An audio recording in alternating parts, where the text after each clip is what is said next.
mal del Perú se llama corrupción. ¿Acaso no escuchamos que la policía captura en fragancia a delincuentes, los pone a orden de la fiscalía y la fiscalía los suelta? Ese es el drama que vivimos ahora y que hace que el año pasado se fueron del Perú más de 450.000 personas, la mayoría jóvenes. Ese éxodo tenemos que terminar. El Perú es un país que tiene los recursos naturales más maravillosos. Se volvió agroexportador, es un país minero. En Davos nos acaban de decir que el 40% de las profesiones tradicionales van a desaparecer. Hola, buenas noches, ¿cómo están?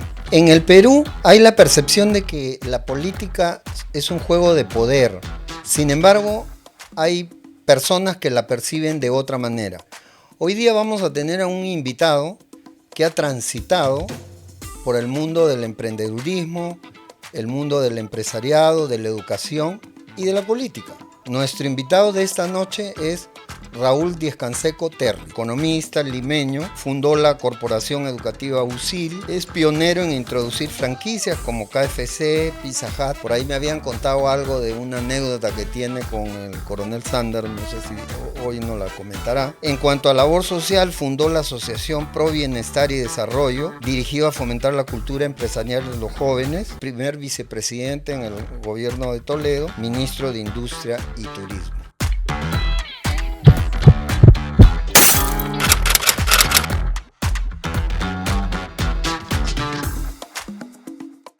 Si tuvieras que contar tu historia en 2 palabras, 2, 3, ¿qué nos dirías? Que mi vida fue resultado de mucho emprendimiento. Dicen que el emprendedor nace por necesidad y se hace por oportunidad. Las circunstancias lo obligan a uno a tomar acción en la vida. Yo tenía 20 años cuando mi padre pierde el trabajo, también segundo año de la universidad, y de la noche a la mañana me entero que tengo que ayudar en la casa. Mi padre era un gerente de una empresa privada, pero que fue confiscada del gobierno de Velasco Alvarado, quien derrocó al presidente Fernando Belaúnde, mi tío. Por lo tanto, imagínense, familia perseguida. Y había que tomar acción. Y ahí solo uno piensa que lo que hay que hacer es desarrollar las competencias.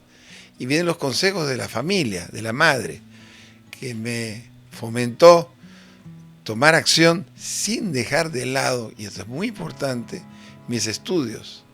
Porque aquello que nos enseñaron desde pequeño, a mí, a los padres y a los jóvenes de hoy, está vigente más que nunca. El que estudia triunfa. Podríamos entonces decir que, y si puedes retroceder un poco en el tiempo más, incluso hacia tu infancia, 10, 11 años, yo sé que a veces regresar es la memoria, nos pasa factura. ¿Qué valores de la familia te han guiado? ¿Quién te inspiró? Y si nos puedes contar algo sobre la relación con el presidente Fernando Belaúnde, ¿no? Bueno, se pueden ustedes imaginar, Belaúnde nace a la política en el año 56, cuando yo tenía 8 años. Yo viví esa campaña de Belaúnde. Mi madre en una motito, en una alambreta, repartiendo volantes en los mercados, saliendo de la noche a pagar afiches, pues las campañas de esas épocas eran auténticas, eran por convicción, por devoción. Las elecciones se ganaban a pulso y no necesariamente el que tenía el dinero lograba ese resultado. Y Belaúnde fue un visionario que me grabó desde esas edades y lo he seguido toda la vida. Podría decir que uno de los que marcó mi norte fue el presidente Belaúnde. Y otro personaje que grabó para mí la vida es Miguel Grau. ¿Por qué? Porque yo, cuando termino el colegio, no logro ingresar a la universidad, a la uni, a la primera, y salí sorteado. En esa época, queridos jóvenes, había una ley de servicio militar obligatorio que decía que si tú salías sorteado y no estabas estudiando, te ibas al servicio. Y salí sorteado en pleno primer gobierno del presidente Belaúnde. Imagínense mi mamá buscando al presidente Belaúnde. Cuando salgo sorteado, Belaúnde la recibe en Palacio y Belaúnde me comenta mucho tiempo después que él creía que mi mamá le iba a pedir que su hijo Raulito sobrino del presidente, no vaya al servicio. Todo lo contrario, porque mi mamá lo que fue a pedirle al presidente Belaúnde, su primo hermano, en el año 1965, es que su sobrino, que salió sorteado, haga su servicio militar, pero en la Marina de Guerra del Perú. Y tengo que decirles que si alguna disciplina me enseñó la vida para triunfar, fue la Marina de Miguel Grau. Recorrí toda la costa en un buque petrolero, el VAP Lobitos. Imagínense, al comienzo, todos los oficiales, inclusive el personal subalterno, se me prendieron para hablar en criollo porque querían creer el engreído sobrinito del presidente, pero cuando vieron que no había engreimiento sino patriotismo, voluntarismo y decisión, los primeros que me enseñaron como mis maestros fueron esos cabos que terminaron siendo mis grandes amigos. Y Raúl, desde pequeño, a partir de esta experiencia tan rica, tan importante, ¿ya tenías alguna vocación política? ¿Querías cambiar el ser, supongo yo, marino y viajar en barco en los buques de aquella época por la costa peruana? Uno vería muchos contrastes, uno vería muchas cosas. Mucha pobreza. Mucha pobreza, ¿no es cierto? Mucha pobreza. ¿Y qué te motivó? Cuéntanos un poco tus sensaciones sobre eso. Es que hay una anécdota muy bonita, porque antes de entrar a la Marina, porque salí sorteado los primeros meses, pero no ingresé a la universidad, y enero, febrero y marzo, mi padre, aprovechando la vinculación nuevamente con el presidente Belaúnde, me mandaron a trabajar a la Marginal de la Selva, a Tarapoto, San Martín. Como jefe, no, como ayudante topógrafo. De modo que la carretera marginal, la tramo Tarapoto-Río Nieva, lo recorrí picoteado de izangos y aprendí la maravilla de la geografía peruana, y fue un amor a primera vista. Belaúnde me enseñó a querer el Perú y fue muy fácil el poder aceptar ese reto, porque si hay algo hermoso en nuestro país que me grabó para toda la vida. De modo que antes de estar en la Marina estuve en la... ¿Qué edad tenías en ese momento? 17 años. 17 años. Ya, ¿y cuándo se da? Vamos a retomar también tu vida política y vamos a hacer un recorrido, pero ¿cuándo se da tu salto de emprendedor? Tengo entendido que a los 20 años, por lo que tú acabas de comentarnos, que tu padre se quedó sin trabajo y tenías que aportar, tenías que apoyar, fundaste tu primera academia, me parece. Bueno, ahí es donde viene eso de que el emprendedor nace por necesidad y se hace oportunidad. ¿Cuál fue mi necesidad? Ayudar a la familia. Y la oportunidad me la inculca mi madre cuando me dice, enseña. Porque un chico joven, mocoso, 20 años, que tu padre te dice, por favor, no te retires de los estudios porque ahí sí tu fracaso los termina de cerrar. Y yo le digo, mamá, pero ¿qué voy a hacer a mi edad? Y mi mamá se sonríe y me dice, ponte a enseñar. Yo era muy bueno en matemáticas y comencé a dictar clases a niñitos de 8, 9, 10 años, desde las 6 de la mañana hasta las 8, y en la tarde, a partir de las 6 de la tarde. En esa época los colegios funcionaban en horario partido, de 8 de la mañana a las 12 y de 2 a 5, y los sábados de 8 a 1. Estudiábamos mucho más de lo que se estudia ahora. De modo que comencé a enseñar, pero era muy duro porque era una hora un alumnito. Hasta que un día me puse a pensar cómo podía mejorar la utilización de la calidad de mi tiempo. Y ahí es donde viene la idea de agrupar jóvenes y prepararlos para el ingreso a la universidad. Debo decirles, los que tienen mis años y mis canas recordarán que ingresar a la universidad, la primera, era una quimera. Era 100 a 1, 300 a 1, habían miles de postulantes para pocas vacantes, los exámenes de admisión eran una tranca.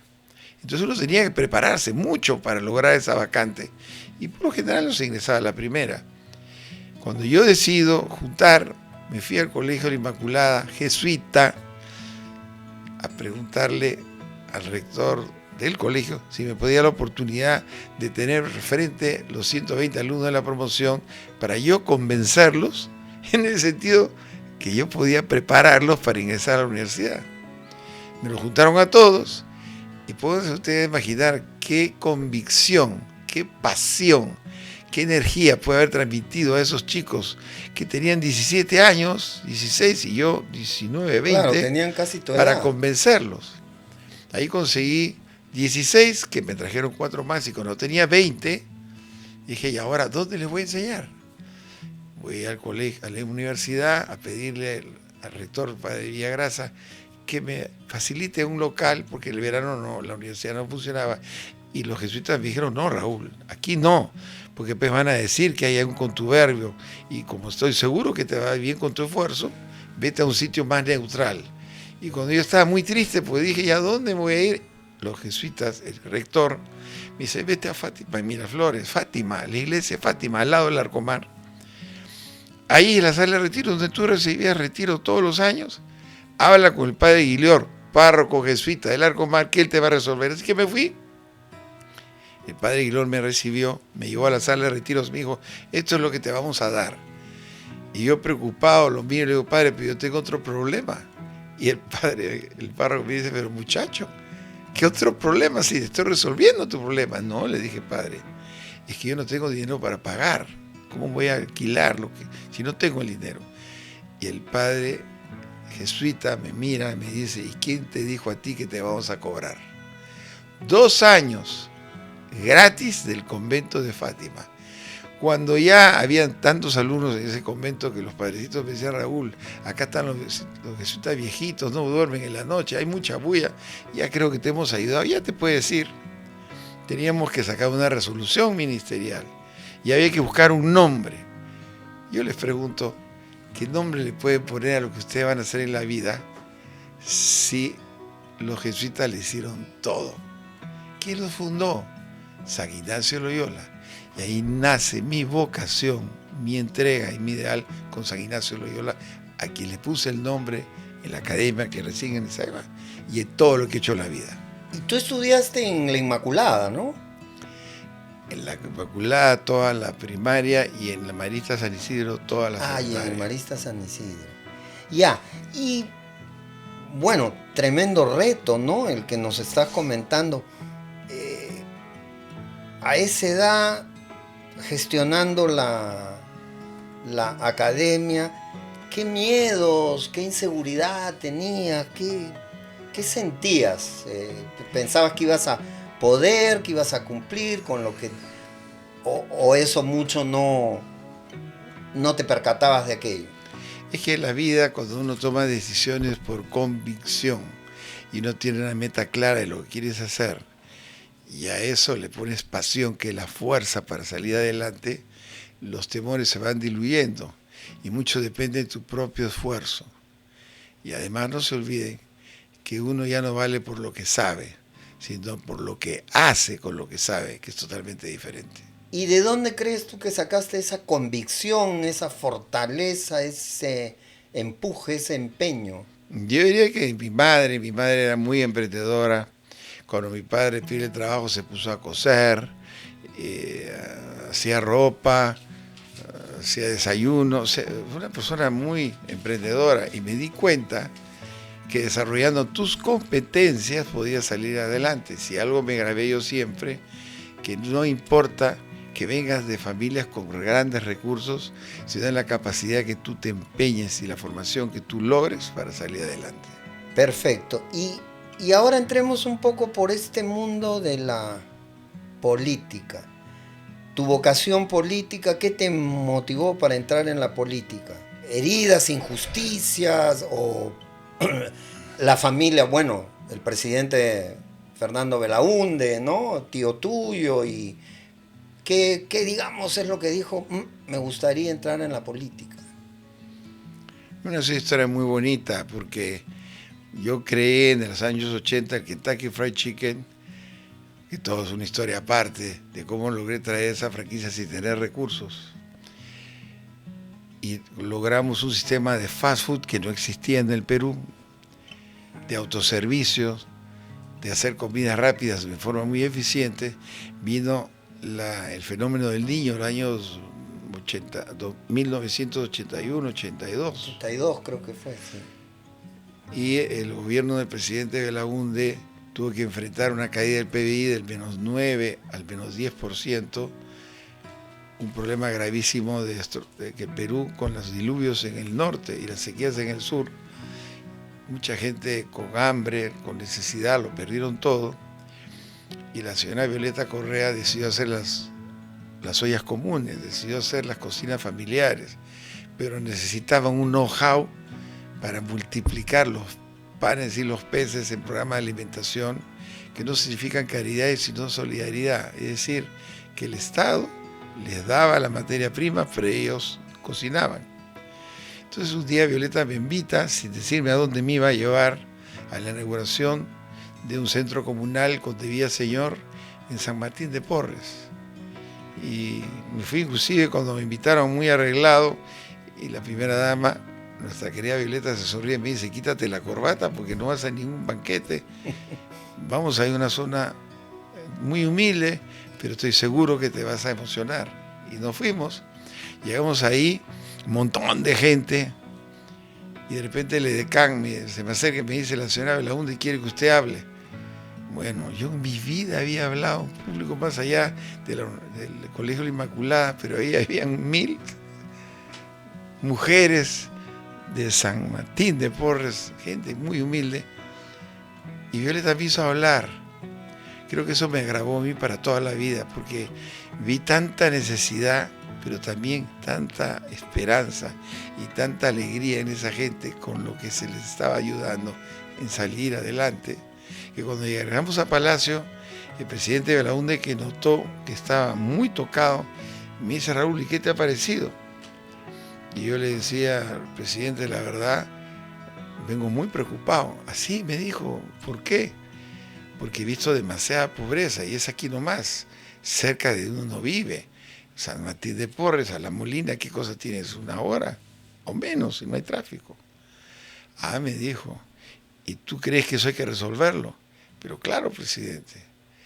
Y ahí entendí, y ahí es donde él me dice: la única manera de resolver los problemas álgidos de un país es democracia, que es lo que tiene que tener claro. Es metiéndose en política, cambiar la regla de fuego y predicar con tu trabajo y con tu ejemplo. Y ahí me reclutó el presidente Belaúnde en los programas sociales que me cautivaron. Renuncié a los pocos días a la gerencia general de Kentucky Fried Chicken, me puse a trabajar a honoren en sus programas, y cada vez me convencía más que era tan poco lo que uno podía dar, pero tan lindos los resultados. Y decidí comenzar a hacer este peregrinaje por el Perú con los ojos que Belaúnde me inculcó, y me fue vinculando. O sea, yo entro a la política por la puerta de la solidaridad, con la ansiedad de cambiar la regla de juego en un país que había mucha indolencia. Todavía la hay, pero había muchos empresarios conscientes de la realidad del Perú que hoy en día se están preocupando por cambiar la regla de juego a favor de los que menos tienen. ¿Y qué reflexión te da? ¿Qué pasa con la política hoy día? ¿Qué ha sucedido? Lo que está pasando es que hay mucha corrupción. La política se convirtió en una cloaca de la vida del ciudadano, de lo peor está ahí. La gente buena no quiere saber nada con la política. Hemos ahuyentado a los jóvenes de ser actores, y obviamente dejamos el terreno libre para que esos advenedizos que nunca hicieron nada por nada quieran hacer de la política su botín de guerra. Pero eso en el Perú lo tenemos que cambiar, porque el Perú tiene muchas posibilidades, pero necesitamos gente que no venga a enriquecerse los bolsillos pensando siempre en las elecciones, sino en las futuras generaciones. ¿Cómo crees que podríamos cambiar eso? O sea, yo creo que una gran labor de educación en el fondo de todo esto, desde la de escolar, porque muchos de los valores que habían en la época nuestra se han ido perdiendo en la educación escolar, y las universidades tienen que recobrar ese rol de formar a los jóvenes en esas habilidades blandas. Por más que la tecnología haya avanzado mucho, que la inteligencia artificial quiera desplazarnos en todo, no es menos cierto que siempre el eje central será el ser humano y tenemos que estar preparados, convocar y formar a los jóvenes para que el Perú tenga más futuro del que tiene ahora. Claro, porque tú tienes pues también una vocación enorme en la educación, pues, ¿no? O sea, yo también pienso como tú que la educación es el pilar, ¿no? Pero trabajarlo efectivamente desde abajo y como se debe, ¿no? Desde la primaria, la educación de la casa y también, bueno, la escuela, ¿no? ¿Qué nos podrías decir con relación a la educación? Porque también la educación ahora deja mucho que desear. Bueno, el presidente de Belaúnde me enseñó, un día me dice: Raúl, si tú quieres repartir riqueza en un país pobre como el Perú, la única manera, el ajuste equitativo de distribución del conocimiento. La manera de derrotar la pobreza es educando a los jóvenes. Y yo soy testigo y podría aseverar que los jóvenes no quieren extender la mano porque les regales nada. Los jóvenes quieren son oportunidades, labrar su propio destino, pero para eso hay que educarlos. No hay manera de sacar al Perú adelante si no hay una buena educación. Nos habíamos comentado sobre la señora Violeta Correa. ¿Qué podrías contarnos de ella? Yo siempre, y creo que mucha gente ha pensado que era una excelente compañera, acompañante del, sin ningún afán de protagonismo del presidente Belaúnde. Definitivamente Violeta nunca ha dicho sombra a Belaúnde y creo que adoptó como hijos propios a los más humildes del país. Tengo una anécdota a compartir. Violeta convocaba siempre a la semana en Palacio de Gobierno a los clubes de madres y una vez la seguridad de Palacio dijo que había un tumulto en la Puerta de Desamparados, que es por el lado de la residencia, por donde entraban las madres humildes. Y parecía que alguna persona insensata estaba pidiendo el carnet de Acción Popular para poder entrar a la reunión y Violeta, furiosa, me manda a mí y el mensaje era que no hay color político para trabajar con los que más necesitan. Abrió las puertas de Palacio e ingresó toda esa gente. Es quizá lo yo aprendí en esa magnífica presidencia del presidente Belaúnde, que Palacio se convirtió en un centro comunal y que en los lugares de frivolidad donde habían los banquetes en el pasado se convocaban a la gente humilde para enseñarles, y me enseñaban a mí, a yo enseñarles a trabajar las recetas, a trabajar programas de nutrición, costos, los flujos de caja. Me las llevaba al mercado central en los camiones donados por el Canadá a las 3, 4 de la mañana a comprar del mercado mayorista para conseguir buenos precios. Sí, lo que hicimos fue una maravilla, era solidaridad en la acción. Eso me grabó a mí para toda la vida. Y si hay alguien que puede dar fe que con eso se avanza, soy yo, porque lo que hacíamos ahí, de nuevo, es educar. Hubo un programa que se llamó Beca 18 en la época de Humala, al margen de las circunstancias recientes, tengo que decir que es uno de los programas más importantes de educación que yo conozco, porque se becó a los pobres, a los jóvenes más pobres del Perú, talentosos, de provincia, de colegios públicos, de lugares de extrema pobreza, a las mejores universidades que tuvieron que competir. Una de ellas fue San Ignacio. Y les puedo decir que los mejores alumnos que he tenido yo en toda la historia han sido esos chicos humildes que entendieron que la única manera de salir de la pobreza era rompiéndose las pestañas, estudiando y salir adelante. ¿Y por qué crees, Raúl, que esas experiencias como esa, Beca 18 u otras, se truncan? Por la paquindad de los políticos que no están pensando en el bienestar de la gente, sino cómo llenarse los bolsillos. El mal del Perú se llama corrupción y es algo muy lamentable. ¿Acaso no escuchamos que la policía captura en fragancia a delincuentes, los pone a orden de la fiscalía y la fiscalía los suelta? Ese es el drama que vivimos ahora y que hace que el año pasado se fueron del Perú más de 450.000 personas, la mayoría jóvenes. Ese éxodo tenemos que terminar, porque lo más valioso del Perú, sus jóvenes, no podemos dejar que se nos vayan. ¿Qué nos dirías de, a ver, qué error te ha enseñado más o qué dejaste de hacer? Porque tú has estado en posiciones de generar cambios. ¿Qué te hubiese gustado hacer y que no hiciste? Si pudieras volverlo a hacer, digamos. Bueno, yo tuve que salir abruptamente del gobierno y renuncié porque me hicieron una serie de denuncias calumniosas, mentirosas, y yo decidí dar un paso al costado y defenderme, y demostré que eran calumnias. Y todo eso nació porque mi popularidad en el gobierno estaba muy arriba y lamentablemente la del presidente no estaba muy bien. Pero si a mí me preguntan que a pesar de todo lo que me pasó, tuviera la oportunidad de volver a hacer lo que hice con ellos, con esa gente, lo volvería a hacer porque vi los resultados. Y el Perú está ahí. El Perú es un país que tiene los recursos naturales más maravillosos. Se volvió agroexportador. Se volvió, bueno, no se volvió, es un país minero. Mejoramos infraestructura y ahora el problema es cómo capacitamos mejor los recursos humanos en la alta tecnología.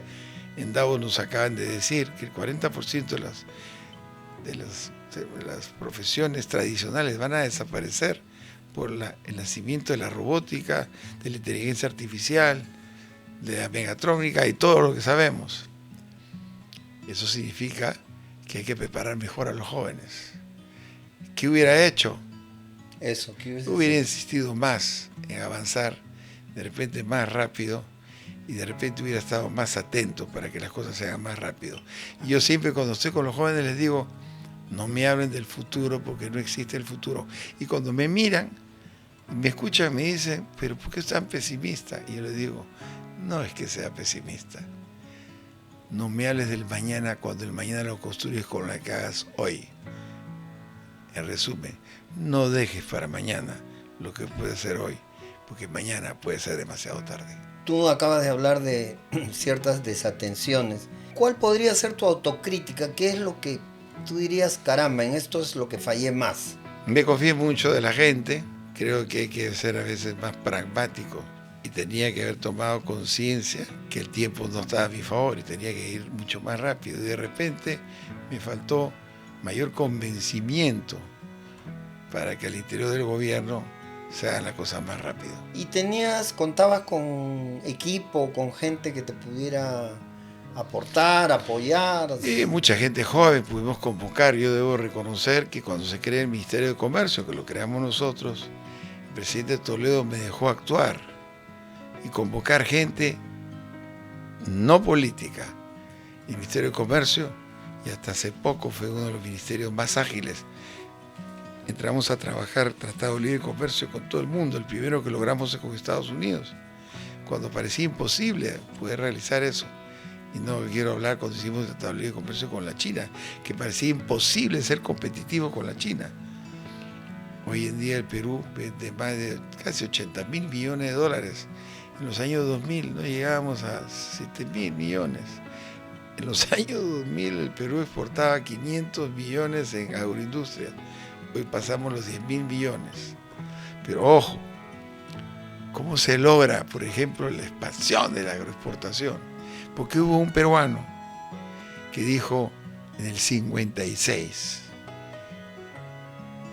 cubramos de verde el arenal, es decir, hagamos los trasvases de los ríos, hagamos las obras de irrigación en la costa. Dígame si camina usted por la carretera Panamericana Norte y Sur, el milagro que vemos en nuestra agroexportación, en Ica, en Piura, en Chiclayo, en Trujillo, en zonas desérticas no son verdes de exportación. Mucha agua llueve y esa agua se pierde totalmente los recursos hídricos y con el tiempo el mundo se va a quedar sin agua o se está quedando. Entonces ahí habría que haberlo pensado de otra manera, haberlo trabajado. Pero sobre todo ha habido mucha corrupción. porque obras que pudieron haber costado como 100 terminaron costando como 1000 o millones. Ha habido una corrupción que le quitó el pan en la boca de los pueblos, y eso el Perú no puede continuar siendo así. ¿Y qué podemos hacer frente a estas? Convocar a gente buena, prepararse mejor, buscar partidos políticos auténticos con ideales y con doctrina, no esos que aparecen en las elecciones y después desaparecen. Llevar gente idónea al Parlamento, no esos que una vez elegidos se cambian de camiseta y terminan siendo cualquier cosa. El Perú necesita estabilidad. ¿Y tú actualmente tienes algunas aspiraciones? ¿Quisieras seguir colaborando?